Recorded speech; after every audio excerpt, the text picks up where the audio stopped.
Good evening. It's nice to see you here again. Make yourself comfortable. If you're lying down, perfect. If you're sitting, pull a blanket over your legs. Maybe turn on a fan, or just listen to the one buzzing softly in your head. Dim the lights, or turn them off completely. All you need right now is to let go, and I'll tell you a story. Tonight, you're not just a listener. You're the main character, and you're about to find yourself in a place where no unemployed introvert from the ancient world would dare dream of being. The palace, but you're not the Pharaoh. No, you're the food taster. And if you just thought, oh, that sounds kind of royal. Spoiler, it wasn't just bad, it sucked. Like a slowly unfolding nightmare dipped in goat cheese, paranoia, and politics. Tonight, you'll slip into the hot skin of someone who woke up every morning wondering, what if this honey is the one with poison? You'll taste what no one wanted to taste, hear footsteps that never meant anything good, and feel a fear that sticks to you longer than the scent of frankincense.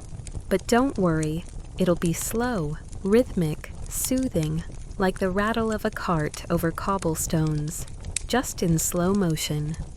You'll learn what the palace really smelled like, how the sandals creaked, and why food tasters didn't go on romantic dates, except maybe with death. If you enjoy this, leave a like, or a comment about the grossest part. It helps the channel and helps you relax, knowing your bed is way softer than a stone slab under a desert sky. Now, take a slow breath.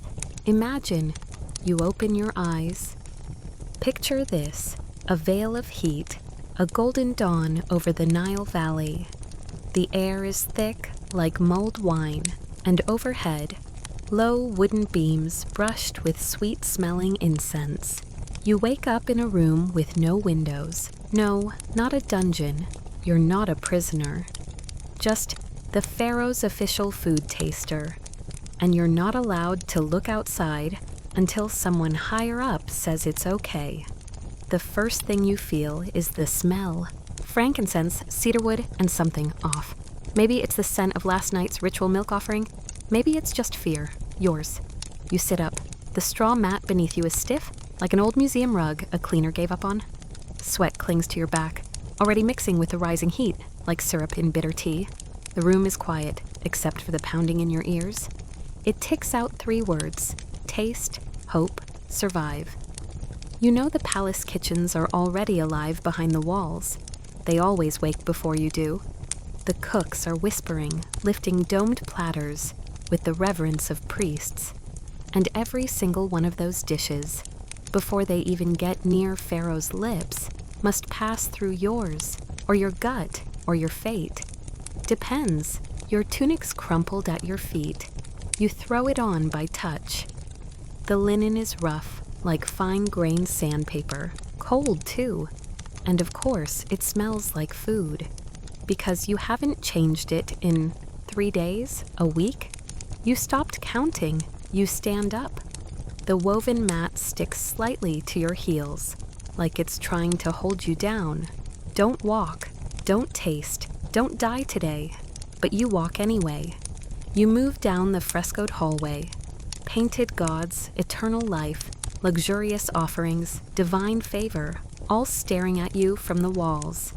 It's a gallery of dreams, none of them yours. No love, no glory, maybe eternal life.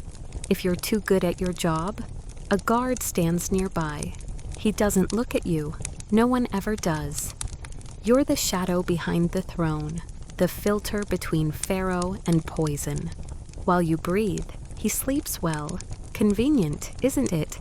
You enter the first tasting chamber. Silver trays are already waiting. The first, figs. The second, honey. The third, smells like fish, and not the fresh kind. Your stomach tightens, not from hunger, from suspicion. A mute cook stands beside you. His eyes are obsidian, blank, focused. No emotion, just scrutiny. You lift the spoon. First, honey, thick, too sweet. As if someone tried to cover something. You swallow, pause. You don't die, congratulations. But that was just spoon one of about 40.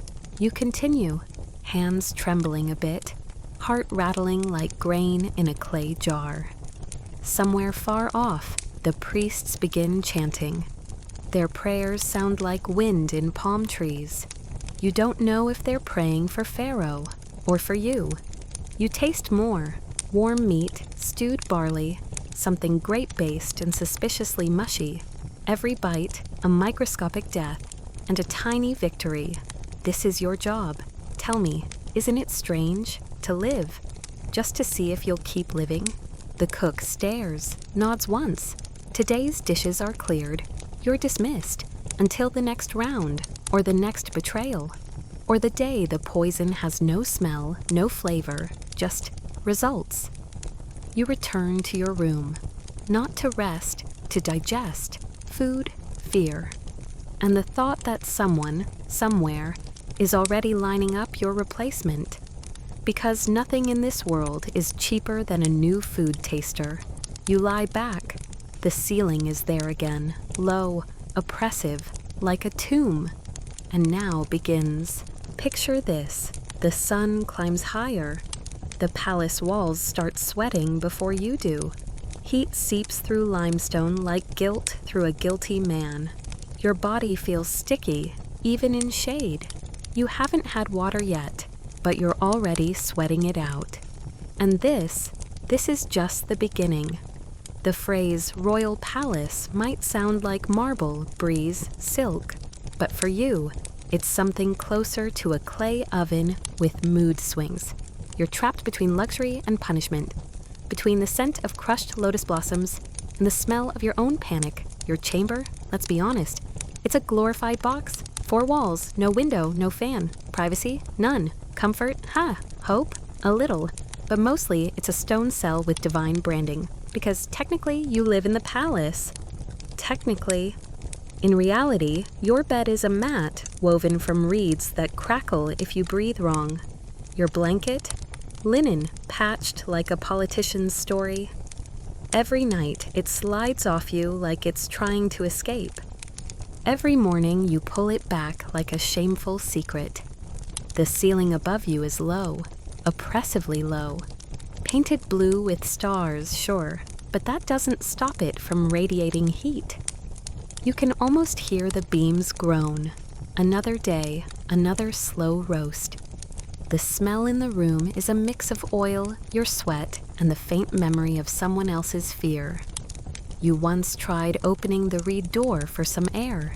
Spoiler, no air, just a rush of hot wind and a scorpion. You shut it and never tried again. So you sit and melt.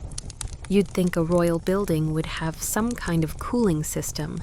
And to be fair, there are channels, ducts, clever little architectural tricks. But they don't reach here. This isn't Pharaoh's chamber. This is where bodies are stored until needed, yours included. Every sound is sharp. Outside, sandals slapping, a whip crack, a camel grunting. Inside, your own breath. A slow gurgle in your gut, the occasional thud of something that sounds expensive, breaking. You want water, but your jar is empty. Again, there was a servant assigned to refill it, but he got reassigned. Or maybe poisoned. You're never sure. You're tempted to sneak out. But then you remember the guard's eyes.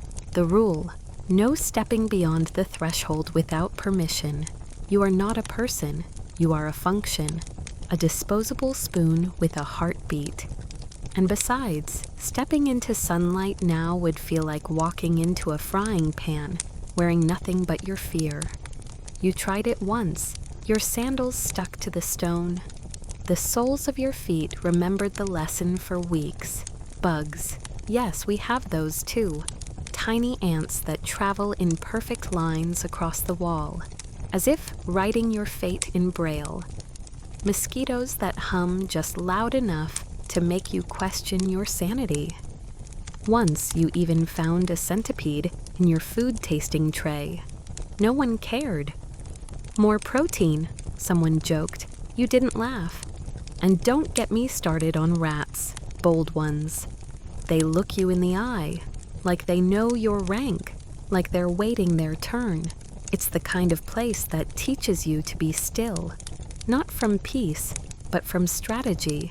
You learn not to move unless you must.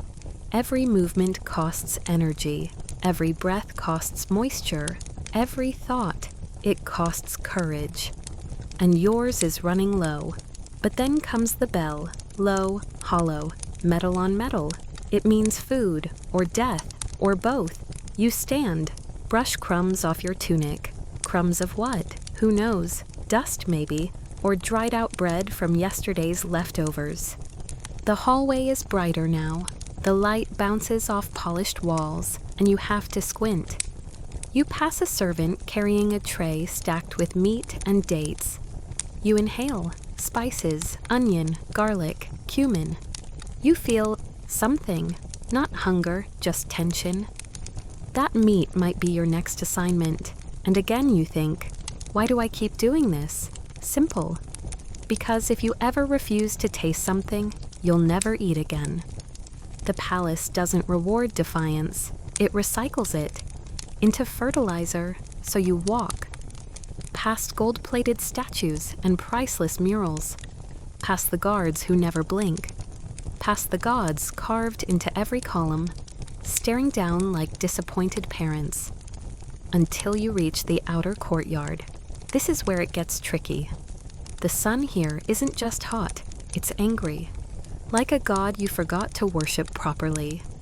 The ground beneath your sandals is alive with heat. You hear it crackle.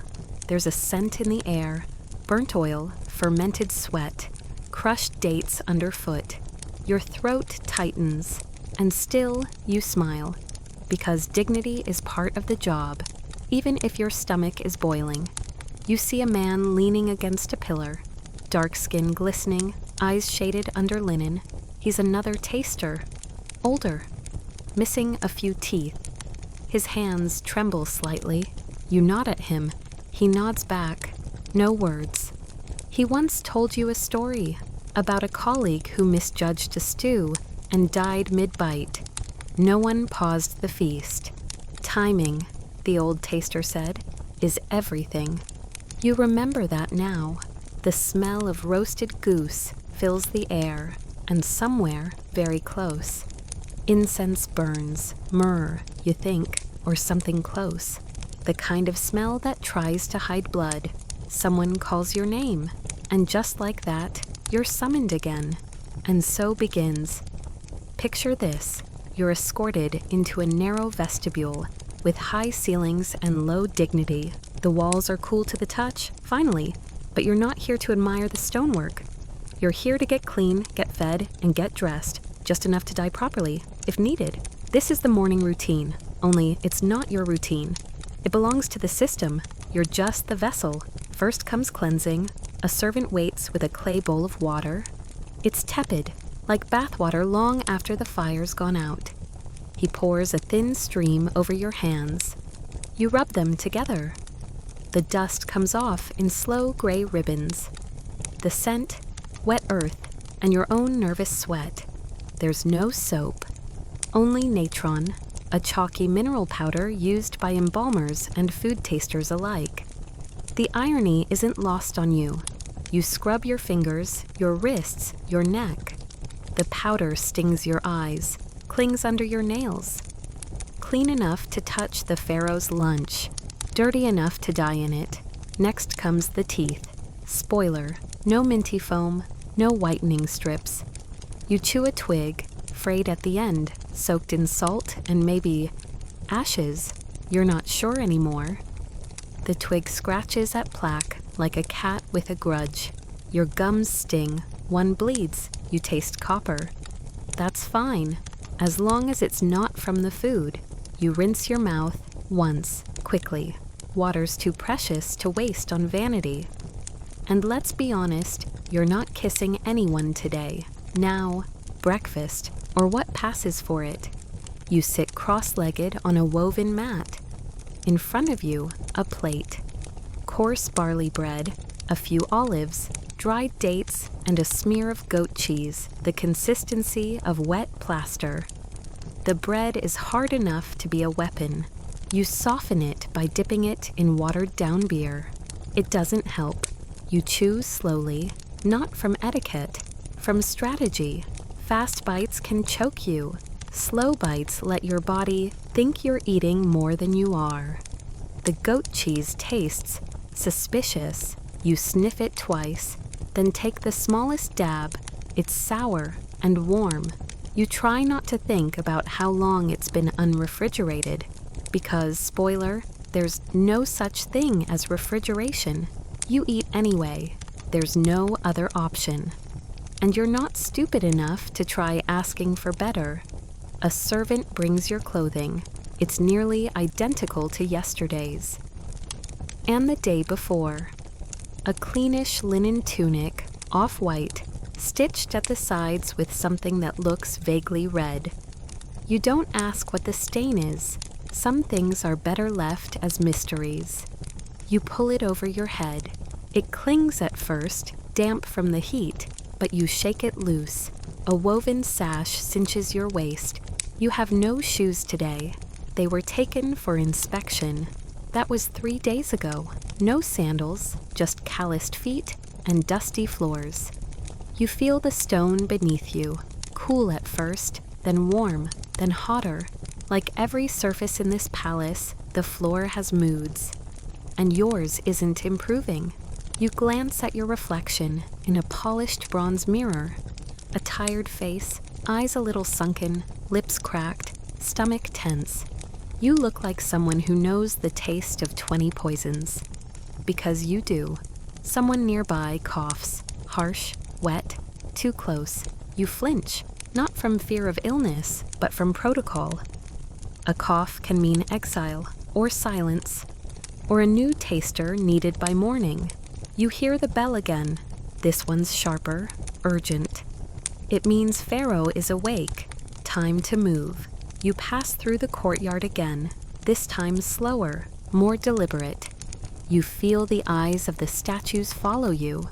Or maybe it's just the sun reflecting off polished stone. You smell fish, fried in oil. You smell honeyed pastries. And something that shouldn't be burning but definitely is. Today's menu, you assume.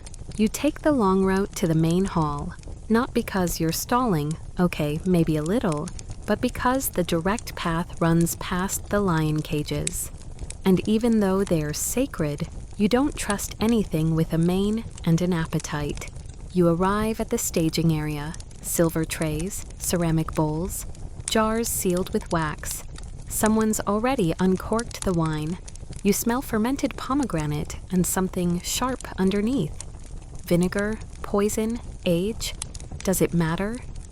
You nod to the high priest overseeing the preparation. He doesn't smile. They never do. His hand glides over a scroll, checking off ingredients. Everything has been blessed and watched, except for the people who prepared it. And those? Well, that's what you are for. You approach the first tray. Dried meats rolled into tight spirals. They look like flowers. You pick one up. It's warm, too warm. Not freshly cooked, just exposed. You take a bite. Chew, wait. The priest watches. You don't die. Next, beans mashed into a paste, spiced with something nutty. Possibly almonds, possibly crushed beetles. You try not to think about it. Another bite, another pause, still breathing, and so it goes. Bite, swallow, wait, repeat. Your stomach is confused, your nerves are exhausted, but your face stays still. Because stillness is safety. And any sign of hesitation is a sign of guilt, or worse, weakness. Another servant brings in a new dish, a ceramic pot with a sealed lid. You open it. Steam hits your face. You blink. It's stew, with something floating. You stir it with a spoon. Is that a feather? You glance at the priest. He shrugs. You eat around it. And just when you think it's over, one more tray, covered. This one is small, ceremonial, too elegant to be innocent. You lift the cover, a single fig, glossy, ripe, perfect, too perfect. The priest smiles, barely. You take it, Sniff it, press it. It gives too easily. You bite. Sweet, cloying, almost metallic. You swallow and wait. The silence stretches. The priest leans in. You blink, still alive. He nods. You bow and step back. Heart pounding, hands shaking. You survived another breakfast. Congratulations, again. And now begins. Picture this. Midday sun boiling above you like oil in a pan. Shadows are short, the heat is long. You're not in the palace anymore. You've been summoned to the granary. Again, which can only mean one thing, labor. Because being a food taster doesn't mean you're exempt from other duties. It just means your death has more variety. The granary smells like old grain and sweat. Thick air, humming with flies. Your nose wrinkles as you step in. The walls here are high and the floor is packed dirt, cool compared to the courtyard, but the coolness doesn't last. Nothing does. You're handed a ledger, a wax tablet to be precise. Someone decided you're literate enough to count sacks, not glamorous, but safer than tasting today's goose liver surprise. Except, spoiler, it's never really safe. You count 1 sack, 2 sack, 3 sack with a hole. You make a note. That one's for the poor, or the rats, whichever finds it first. The scribes nearby laugh. Their robes are cleaner than yours. Their hands don't shake. One of them picks his teeth with a stylus and talks about politics. You pretend not to listen, but you do. They say someone in the court was poisoned last week. Not a death, just a warning. You wonder who did the tasting. You wonder if they're still tasting or still breathing. The floor groans under the weight of grain jars. You step around them carefully. Last time you kicked one over. Spent 3 hours scooping millet back into a jar, while a servant recited funeral hymns for every lost kernel. You pass by a worker hauling baskets. He's barefoot, sun-scorched, and humming something ancient. He's missing 2 fingers on his left hand. Grain press accident, he says. You nod, but your stomach tightens. Because guess who operates the press this afternoon? You. Not alone, thankfully, but close enough to hear it groan. It's a massive wooden structure, balanced with ropes and rocks and hope. Your job? Feed the millet in, turn the crank, don't lose a limb. The rope bites into your hands. The crank resists. You hear wood strain. You hear your heart in your ears. You hear someone yell, "Slow down," behind you, but it's too late. Snap. One of the cords unravels. The press jerks. You fall backward, hitting the ground with a thud that knocks the air out of your lungs. Dust fills your mouth. Pain spreads across your ribs. Everyone freezes. You wait. No blood, no broken bones, just bruised pride and a few new gray hairs. You stand slowly. Someone offers you water. It's warm. But you drink anyway. You need it. Your hands are shaking again, but this time not from fear, from effort. You wipe your forehead. Salt stings your eyes. The press is fixed. The crank is reattached. You're waved off. Enough for today, they say. Go back to the kitchens. You almost laugh. That isn't rest. The kitchen is worse. The heat there is surgical, focused, measured. It comes from clay ovens, fire pits, boiling pots. The scent is divine. The environment, torture.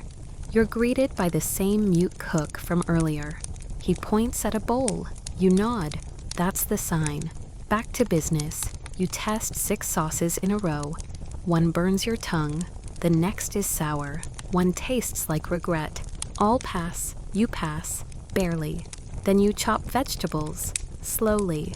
Not because you're clumsy, but because you've seen too many fingers fall to the blade. And not all of them belonged to carrots. At one point, you pause.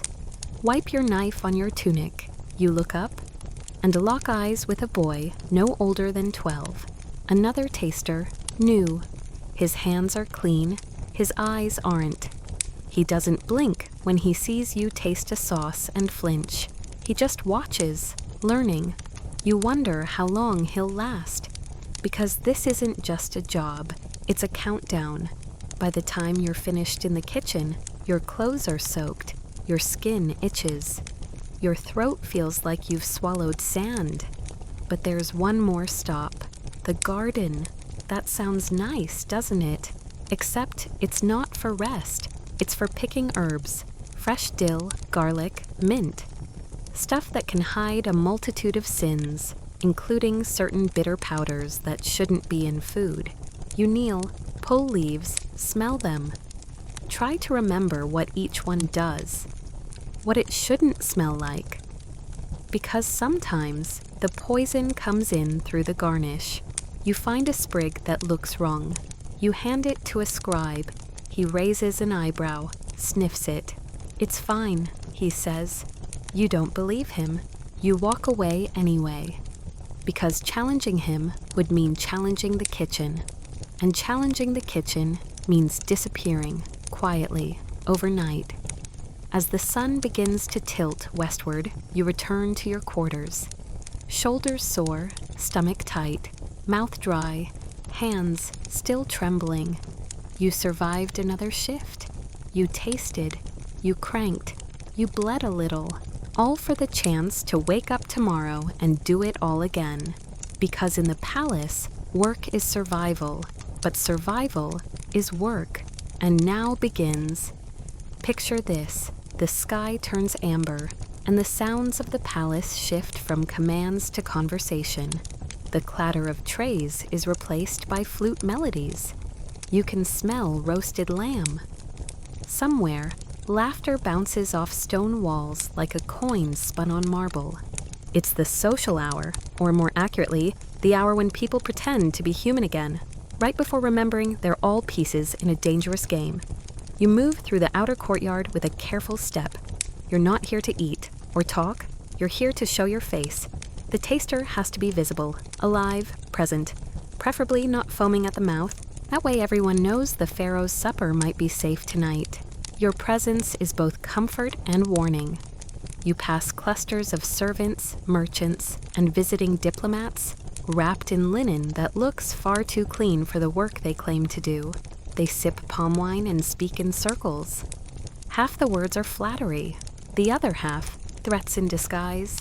You nod politely. No one really greets you. You're part of the furniture. An uncomfortable reminder that death can come with a fig and a smile. But still, you watch. A young girl dances in the square, her bare feet tapping out a rhythm older than the kingdom itself. She's barely 12. Already trained in 5 instruments, fluent in praise, and expert in smiling with her eyes. You wonder how long before someone tries to own her future. You move along. To your left, 2 guards argue about a festival coming up, a feast to celebrate the flooding of the Nile. One insists there'll be fireworks. The other says that's a myth. They both agree someone's going to get drunk and fall in the canal. You make a mental note. Festivals are dangerous for food tasters. Too much food, too much distraction, too many people with something to prove. You feel a tug on your tunic. It's a boy again, the young taster. He stares up at you with that silent, hollow look. You hand him a piece of dried fig from your pouch. He doesn't eat it, just holds it, then walks away. You don't know if he's scared of the fig or of you.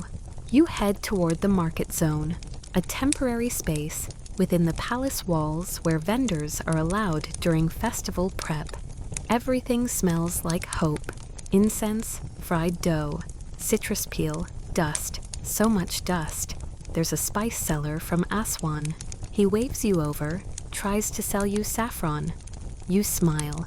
You don't have coin, just a stomach lined with suspicion and mild ulcers.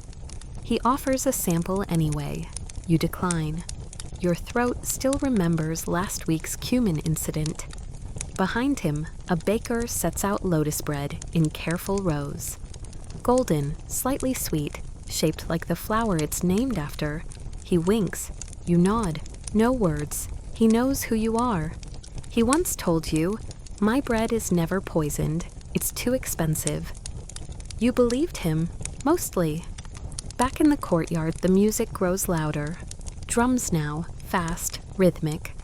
A girl spins in time with the beat, her hair loose, jewelry flashing like tiny suns. People clap, someone cheers. And just beyond the laughter, you hear something else. A scream, sharp, quick, then silence. The courtyard freezes for half a breath. Then the movement returns like nothing happened. You look around. No one meets your eye. You know what that scream means. Someone tested the wrong wine or the wrong rumor. Either way, it's not your problem. Not this time. You make your way toward the edge of the courtyard where the shadows gather. This is where the punishments happen. Not executions. That's too dramatic. Just reminders. Like a baker forced to kneel in the sun for short flour, or a guard whipped for sleeping. You once saw a scribe have his tongue nicked with a reed. He was too persuasive in the wrong direction. Today, the space is empty. Lucky someone. You lean against a wall, let yourself exhale. Feel the stone press against your spine. It's warm, heavy, grounding. You spot a familiar figure, Senet, the palace weaver. Thin, kind eyes, always smells like flax and smoke. She passes you a folded cloth. You nod. She pretends not to see. It's a favor, a clean sash. She once told you, tasters should dress like they'll be buried any minute, just in case. You haven't worn anything this clean in a week. You tuck it away. Across the square, torches begin to flicker to life. The palace transitions again, from day to dusk to danger. Because at night, things loosen, rules blur, wine flows, and secrets slip from mouths like oil from amphorae. The Pharaoh might attend the evening feast, or he might send a proxy. Either way, you'll be summoned. Again. But for now, you watch. A servant drops a plate. It shatters. Everyone goes quiet. He pales, waits. A steward walks over, looks at the pieces, then he smiles. Tells the boy to sweep it. No punishment. Everyone exhales. Except you. You've seen smiles mean many things. Sometimes they mean forgiveness. Sometimes they mean, we'll handle this later. A musician starts plucking a harp. A song begins, a lament, slow and breathy, about a fisherman lost at sea. The tune sticks to you like wet cloth. You imagine the water, the current, the silence, and suddenly you want to be anywhere else. But you're not. You're here, still tasting, still watching, still breathing, for now. And now begins. Picture this. The sun has finally dipped below the palm trees, dragging a thin violet thread across the sky.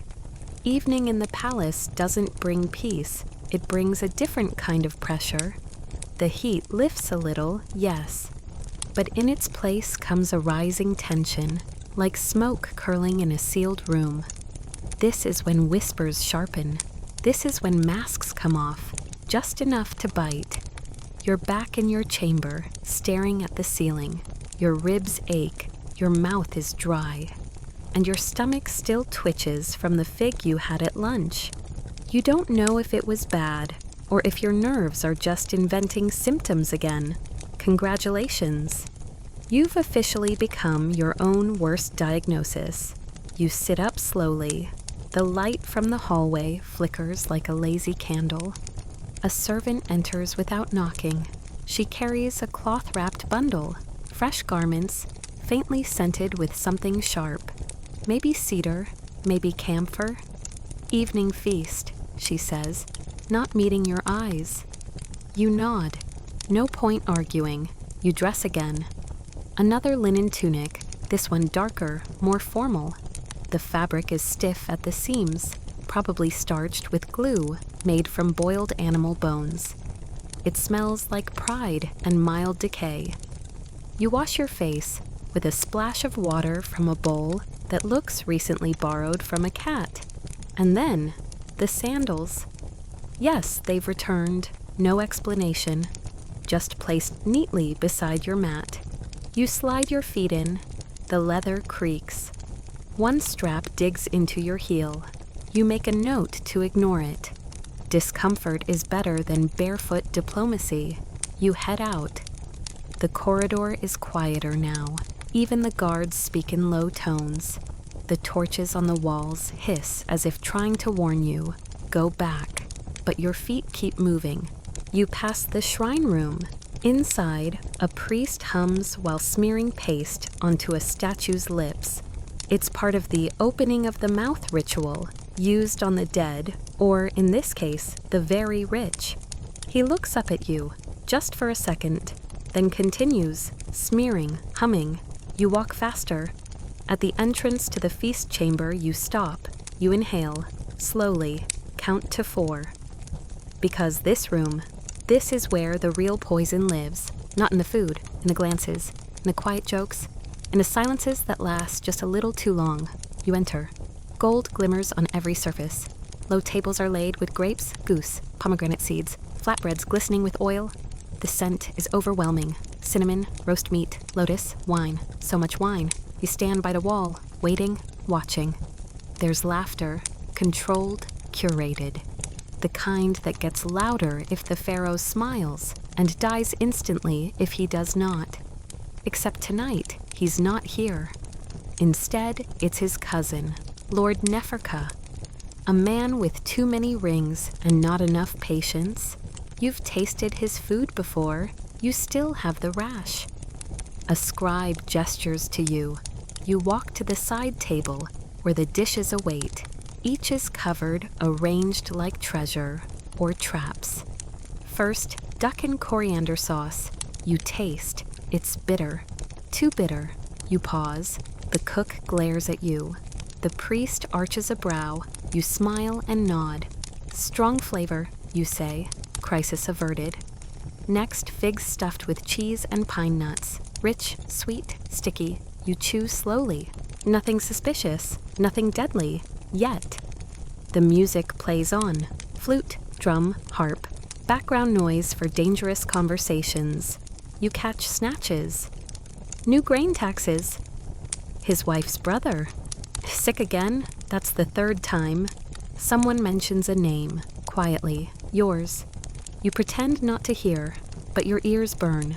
One more dish. Grilled fish, skin crisp, eyes intact. You remove a bone.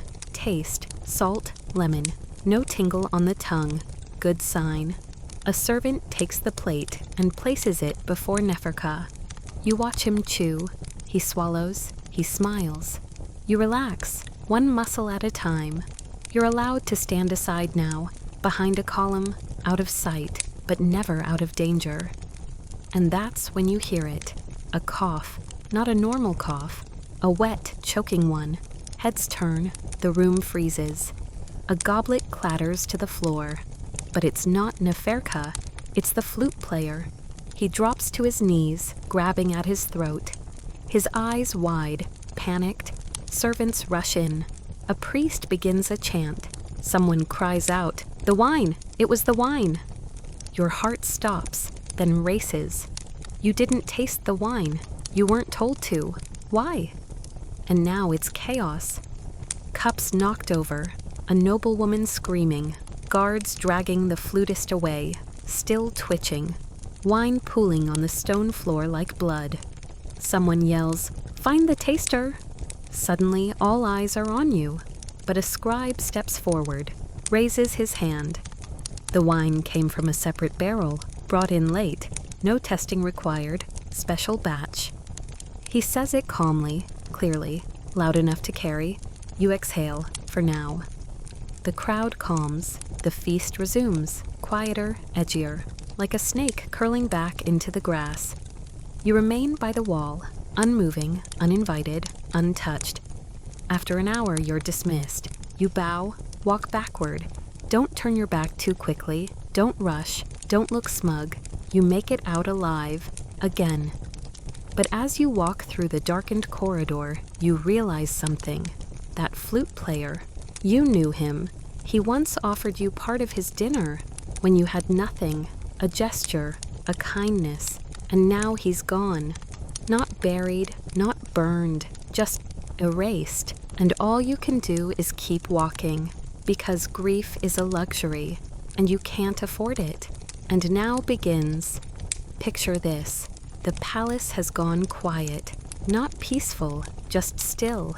That deep, uneasy stillness, like the breath before a scream, or the heartbeat you can hear in your own ears when everything else is too silent. Night in the palace isn't restful. It's when the whispers crawl louder than footsteps, when sandals echo like warnings, when shadows grow teeth. You step into your chamber and close the door, not because it locks, there's no lock, just a reed mat across the threshold and a hope no one has business with you after midnight. Your bones creak as you sit down. The mat sighs beneath you. Your ribs still ache from the fall earlier, and your tongue still tastes like roasted fear. You're exhausted, but your mind, it won't let go. You remember the flute player, his eyes, his last sound, that strange noise, half cough, half prayer. You wonder if they'll mention his name tomorrow, or if his family will simply receive a bundle of clothes and silence, probably the silence. You lie back. The stars on the painted ceiling blink back at you, fake but familiar. You try to count them, lose track by 27, try again. Sleep does not come quickly, and when it does, it's light, drifting. The kind of sleep that hovers at the surface, ready to shatter at the snap of a sandal outside your door. Because sandals do snap. Tonight, there's movement, too much of it. You sit up. Your room smells like dust and old prayers. Your ears sharpen. 1, 2, 3 footsteps, then nothing, then a breath, not yours. You hold still, then just silence. Not peaceful, calculated. Eventually, the sounds fade. Probably a patrolling guard, or a priest sleepwalking, or someone not supposed to be here, deciding they didn't like what they saw. Whatever it was, it's gone. You light a small lamp, just a drop of oil, just enough to hold the dark back a little. It flickers, shadows dance. You reach under your mat. There, tucked in reed and twine, your emergency stash. 1 stale barley biscuit. A vial of vinegar, it masks some poisons allegedly. A prayer charm in the shape of a beetle. It's not much, but it's yours. You chew the biscuit slowly, dry, hard.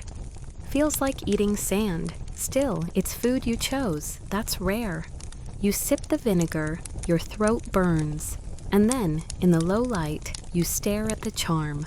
A beetle, a scarab, symbol of rebirth, resurrection. The sun god's favorite pet. You wonder if it ever worked for anyone. You tuck everything back. You know the drill. Nighttime is when accidents happen. When rivals sneak through corridors.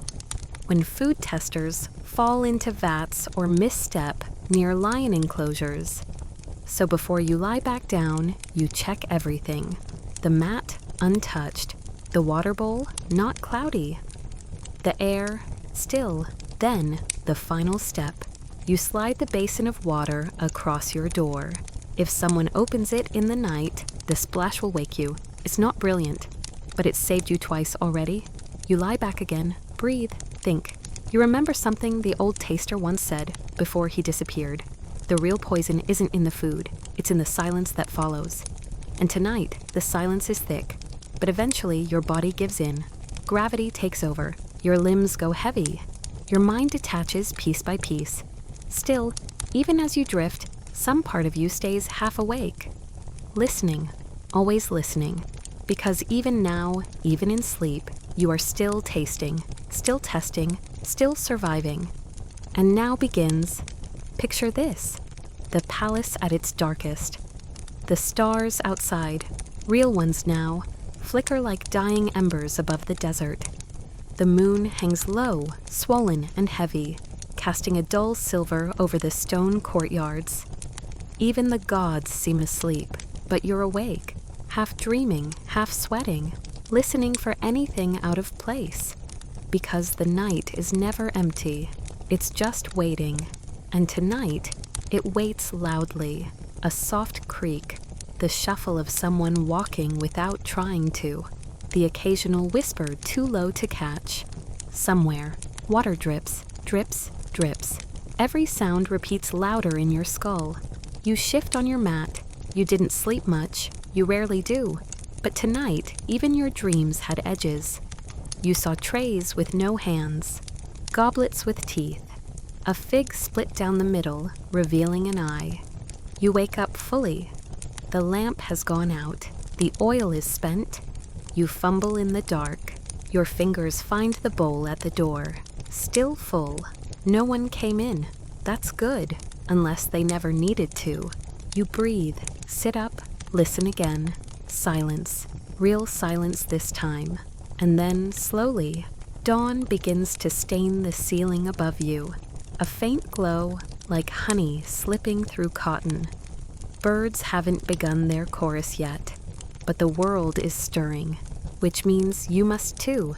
It's time to prepare, because the mornings after nights like this come with tests. First, check yourself. Tongue, normal. Breath, sharp but not sweet, a good sign. Skin, no rashes. Vision, blurry from sleep, but yours. You're still here. You stand. Your legs wobble, but they hold. You wash quickly with cold water. The splash shocks your chest, but that's the point. You need to be fully here. No room for ghosts today. You dress, same tunic, different sash. You tie it tighter this time. Something about feeling wrapped keeps your nerves in check.